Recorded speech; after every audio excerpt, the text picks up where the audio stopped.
I was just a regular youngin living life and enjoying the dating scene. I didn't question anything really, I just sat back and observed and used what worked.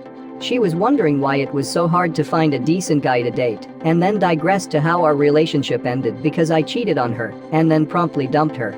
That's when she hit me with one line. Everyone is too accessible. At the time I had no idea as to why that line bothered me so much.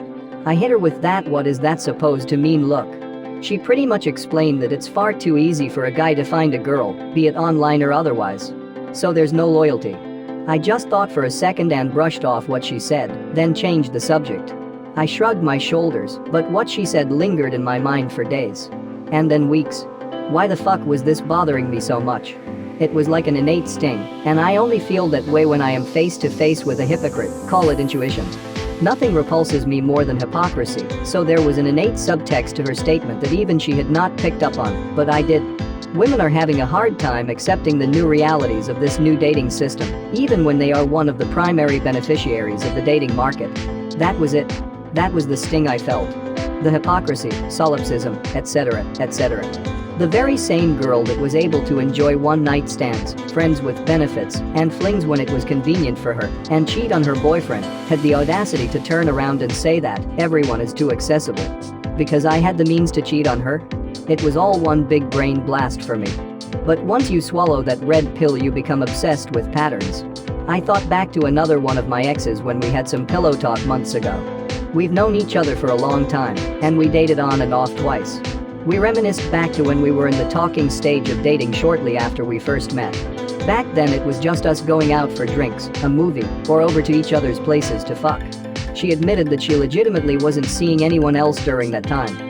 I just said matter-of-factly, "Oh, well, this is awkward, but you were one of three." You should have seen the look on her face. It was the same look she gave me when I told her that I cheated on her. At the time I found that statement funny, and now I know why.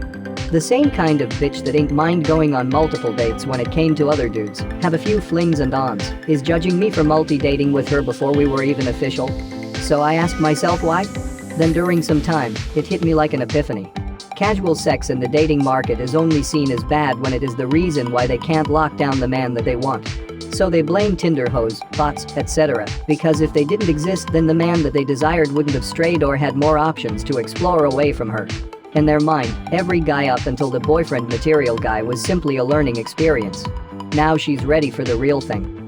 But there are two things that they don't consider. He has other options and more importantly, he doesn't see her as anything more than what she saw the last guys as something fun to do. You see, when bitches talk about the guys that came before, and during pillow talk they love going down memory lane, there are men who they just didn't care much for. Hell, even ex-husbands are treated that way. Of course, she still fucked all of those men, but they didn't mean anything and what's more, they just happened to be there. So when the shoe is on the other foot, and she herself just happened to be there for a guy that they caught feelings for, they cannot handle it. And the sad truth is they don't know what to do, and that is the harsh reality. The very same market that allowed them to explore their sexuality is the same one that also allowed the men that they wanted to lock down to do the same. Thus, it's a gamble to see if the man that they caught feelings for actually likes them, is just using them, or will eventually come across a better option and throw them in the trash bin. So, essentially, they hate being put in the same position that a lot of men are put in when it comes to dating women, the one with more to lose. What's the point of it all then? It goes back to what one of my ogs told me about street life and just life in general. There's no rules to this shit. Act accordingly.